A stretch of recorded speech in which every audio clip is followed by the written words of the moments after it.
नमस्कार विद्यार्थी मित्रांनो, आजच्या या व्हिडिओमध्ये आपण टी परीक्षा पास होण्यासाठी नेमकी किती मार्क घ्यावे लागतील याबद्दल बोलणार आहोत। 90, 83 की 67 नेमके कोणाला किती मार्क घ्यायचे हे आपण आजच्या या व्हिडिओमध्ये क्लिअर करणार आहोत। चला तर मग मित्रांनो पाहू।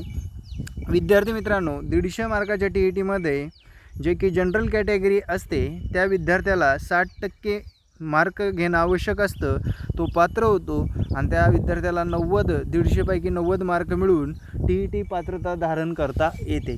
तर विद्यार्थी मित्रांनो, एक गोष्ट महत्त्वाची अशी सांगतोय, यावर्षीचा जो काही गाजलेला मुद्दा होता 55% आणि 60%चा, त्यामुळे आगामी काळात आपल्यालासुद्धा अशा गोष्टीमध्ये फसवणूक होऊ नये यासाठी कास्टचा किंवा ओपनचा विद्यार्थी असेल त्या दोन्ही विद्यार्थ्यांनी आपल्याला ओपनच्या व कास्टच्या एकत्रित जागा मिळाव्यात या हेतूने 90 मार्काची तयारी करावी। पण पुढे पहा मित्रांनो, कास्टचा जो विद्यार्थी असतो त्याला 83 किंवा 82 समथिंग काहीतरी मार्क मिळवल्यानंतर त्याला पास होता येतं। त्यानंतर 67 मार्काचा जो काही विषय आहे मी तुम्हाला सांगतो। 67 मार्कामध्ये टी पास कोणी करावी? तर विद्यार्थी मित्रांनो, तत्पूर्वी आपली 2 महिन्याची बॅच आहे, महा टीची बॅच आहे। परिसर अभ्यास, सामाजिक शास्त्रासह बालमानसशास्त्रासह जुन्या प्रश्नपत्रिका, सर्व विषयाची रेकॉर्डेड लेक्चर डिजिटल बोर्डवर शिकवलं जाणार आहे। माझा संपर्क क्रमांक आहे, तुम्ही लवकरात लवकर बॅच जॉईन करू शकता। माझा संपर्क क्रमांक दिलेला व्हॉट्सअप क्रमांक आहे, तुम्ही बॅच जॉईन करू शकता।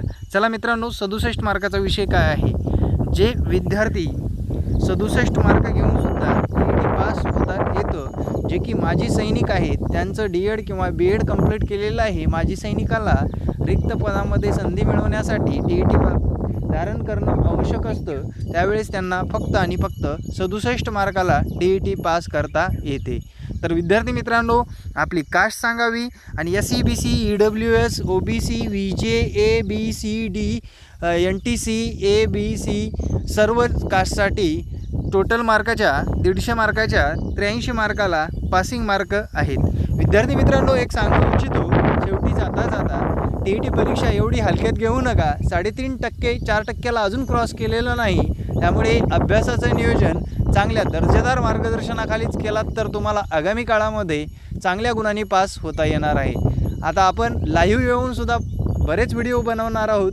काही कारणास्तव व सणानिमित्त गावाकडे असल्यामुळे विद्यार्थी मित्रांनो लाईव्ह व्हिडिओ देऊ शकत नाही, त्यामुळे क्षमस्व। आणि विद्यार्थी मित्रांनो, वेळोवेळी अपडेट आपल्याला मिळतच जातील। Thank you very much. तुमच्या समस्या मला कमेंट बॉक्समध्ये सांगायला विसरू नका। धन्यवाद।